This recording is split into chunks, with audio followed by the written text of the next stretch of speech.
Good afternoon, friends. Welcome back. It is a beautiful, absolutely gorgeous day here in Kansas today. From 20s last week with negative, 15, negative 20 wind chills to 60 degrees today. January in Kansas. Got a question for you guys. If shit hits the fan, how long would you survive? And I'm not talking about just like your livelihood, but with what you have in your pantry or your food stores, how long would you survive, realistically? I saw this question asked on TikTok, and I kind of wanted to ask you guys. Because I've actually been unboxing and organizing some of my old food stores and throwing stuff out that was old and expired. And it got me thinking, I'm going to be conservative about it and optimistic that we could survive a minimum of 3 months, probably 4 to 5 if I were to stretch it out and be extremely conservative and rationing stuff out. But I got to thinking, I unboxed something that kind of gave me some memories. Most of my food preps were purchased to be able to feed and supply food for 2 adults.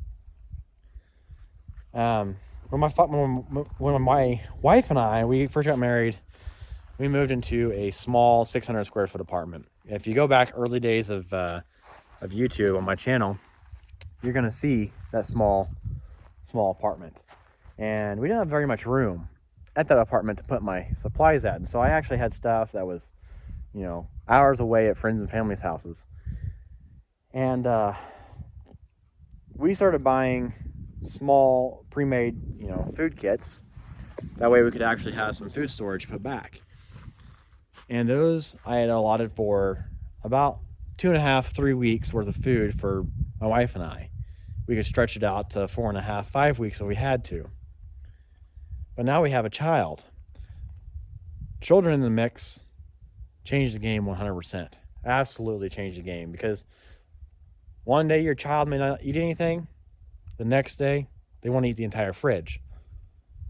So, my plan ultimately is to, if something were to happen, shit hits the fan, the electrical grid goes down, there's no Wi-Fi, no cellular signal, the grocery store is not even open because the freezers and the refrigerators won't run because there's no electricity.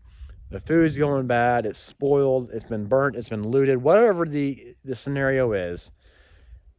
My plan is to basically consume stuff, the perishable stuff, in my refrigerator in the house first, and then we'll move to the pantry and hopefully have a generator to run the freezer for 4 or 5 hours a day, or maybe an hour and a half, 2 hours a day in the summertime, to run the deep freeze to keep the stuff cold. But then you have to worry about consumption of fuel, and so you got to worry about fuel, right?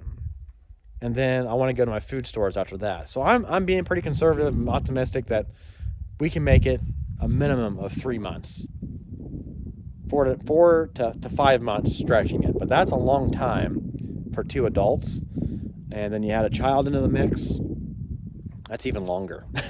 That's a long time not to have fresh food and whatnot. And there's a lot of people going to say, well, I could live indefinitely because I live off the land. Right? I live off the land.